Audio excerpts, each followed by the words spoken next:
வணக்கம் நண்பர்களே. இந்த வீடியோவில் மதுரை மாவட்டத்தில் தல்லாகுளத்தில் அமைந்திருக்கக்கூடிய சப்புரத்தடி கருப்பண்ணசாமி திருக்கோவிலை பற்றி தான் பார்க்க போகிறோம். வாங்க பார்க்கலாம். கிராம தெய்வங்களுக்கு புகழ்பெற்ற இடம் மதுரை. மக்களையும் மண்ணையும் காக்க துணிந்த பலரும் தெய்வமாக நிற்கும் இந்த பூமியில் கருப்பனுக்கு ஏகப்பட்ட ஆலயங்கள் உள்ளன. அதில் மதுரை தல்லாகுளம் அழகர் கோவில் செல்லும் வழியில் சப்புரத்தடி ஸ்ரீ கருப்பண்ணசாமி கோவிலும் மிகவும் பிரசித்தம் பெற்றது. அழகர் கோவில் 18ஆம் படி கருப்பண்ணசாமிக்கு அடுத்து மக்கள் அதிகம் வழிபடும் பிரபலமான கோவில் இது. இந்த கோவிலின் மூலவர் சப்புரத்தடி ஸ்ரீ கருப்பண்ணசாமி. இந்த கோவிலின் வரலாறு மிகவும் சுவாரஸ்யமானது.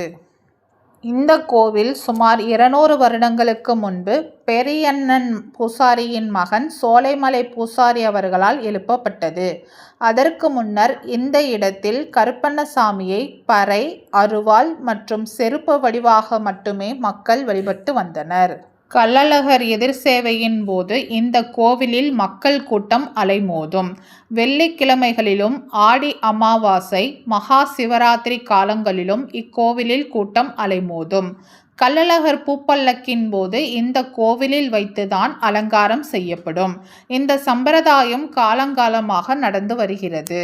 இந்த கோவிலின் மூலவராக முன்பு இருந்தவர் முத்துக்கருப்பண்ணசாமி. இவர் சப்புரத்தடி கருப்பண்ணசாமியின் அண்ணனாக கருதப்படுகிறார்.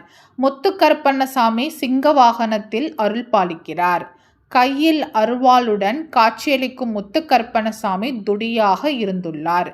தம்மை அவமதித்த ஆங்கிலேய துறையின் பார்வையை இந்த முத்துக்கருப்பண்ணசாமி பறித்தார் என்றும், அதனால் மூலவரான முத்துக்கருப்பண்ணசாமியின் கோபத்தை குறைக்க இவரை வலப்புறத்துக்கு மாற்றி சப்புரத்தடி கருப்பண்ணசாமியை மூலவராக மாற்றினர் என்று கோவில் வரலாறு கூறுகிறது. கருப்பண்ணசாமியை தவிர மற்ற தெய்வங்களின் விக்கிரகங்களும் இந்த கோவிலில் அமைந்துள்ளன. மதுரையின் காவல் தெய்வமான சோனையா மற்றும் அழகர் கோவில் மலையின் மேல் அமைந்துள்ள ராக்காயி அம்மன் திருவுருவம் ஆகியன அமைந்துள்ளன. அழகர் கோவில் சென்று ராக்காயி அம்மனை வழிபட இயலாதவர்களுக்கு இந்த சப்புரத்தடி ராக்காயி அம்மனை வழிபட்டால் நூபுர கங்கை சென்று ராக்காயி அம்மனை வழிபட்ட பலன் கிடைக்கும் என்கிறார்கள்.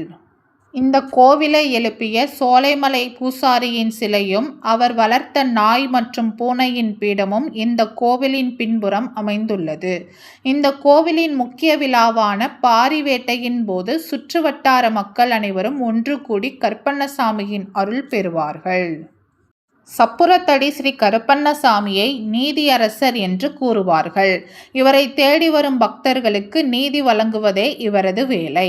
சொத்து பிரச்சனை, தீராத வழக்கு, குடும்ப சண்டை போன்ற பிரச்சனைகளோடு வரும் பக்தர்களுக்கு ஸ்ரீ கருப்பண்ணசாமி நீதி வழங்கி அருள் பாலிப்பார். கருப்பண்ணசாமியிடம் ஏமாற்றுவது, பொய் உரைப்பது, தீய எண்ணத்துடன் வருவது போன்றவை ஆகாது. அப்படி வருபவர்களுக்கு தகுந்த பாடத்தை கற்பிப்பார் என்கிறார்கள் பக்தர்கள். பக்தர்கள் தங்களுடைய வேண்டுதல்கள் நிறைவேறினால் இங்குள்ள கருப்பண்ணசாமிக்கு சந்தன காப்பு சாற்றுவர். கள்ளழகர் திருவிழாவின் போது அழகரை பல்லக்கில் ஏற்றி இந்த கோவிலின் அருகே வந்தவுடன் அந்த பல்லக்கை ஆட்டுவது வழக்கம். கள்ளழகர் கருப்பண்ணசாமியிடம் இம்முறை சென்று அடுத்த முறை வருகிறேன் என்று சொல்லிவிட்டு செல்வதாக ஒரு ஐதீகம். கருப்பண்ணசாமி என்பவர் ஸ்ரீராமரின் மகன் என்பது ஆன்மீக நம்பிக்கை. தர்பையால் பிறந்த குசன் பிறகு கருப்பசாமி என்று அழைக்கப்பட்டார் என்பதும் நம்பிக்கை. தெற்கே பட்டி தொட்டி எங்கும் பிரபலமான கருப்பண்ணசாமி இங்கு 6 அடி உயரத்தில் ஆஜானுபாகு கொண்ட உடலும், முறுக்கு மீசையும், கையில் அருவாளும், காலில் சலங்கையும், கண்ணில் கோபமும் கொண்டு சந்தன காப்பு அணிந்து அருள் பாலிக்கிறார். நாட்டை ஆளும் அரசனாகவும் உணவு அளிக்கும் தெய்வமாகவும் பல வேடங்கள் இட்டு இந்த கருப்பண்ணசாமியை அழகு பார்க்கிறார்கள் கோவில் பூசாரிகள். மதுரை வரும் மக்கள் கண்டிப்பாக இந்த கருப்பனை வழிபட்டு சகல சௌபாகியங்களும் பெறுவார்கள் என்பது நம்பிக்கை. வாய்ப்பு கிடைத்தால் நீங்களும் சென்று தரிசனம் செய்து வாருங்கள். இந்த வீடியோ உங்களுக்கு பிடிச்சிருந்தால் லைக் பண்ணுங்க, ஷேர் பண்ணுங்க, சப்ஸ்கிரைப் பண்ணுங்க. மறக்காம அடுத்து எந்த கோவிலை பற்றி பார்க்கலான்றதை கமெண்ட்ல சொல்லுங்க. நன்றி மக்களே.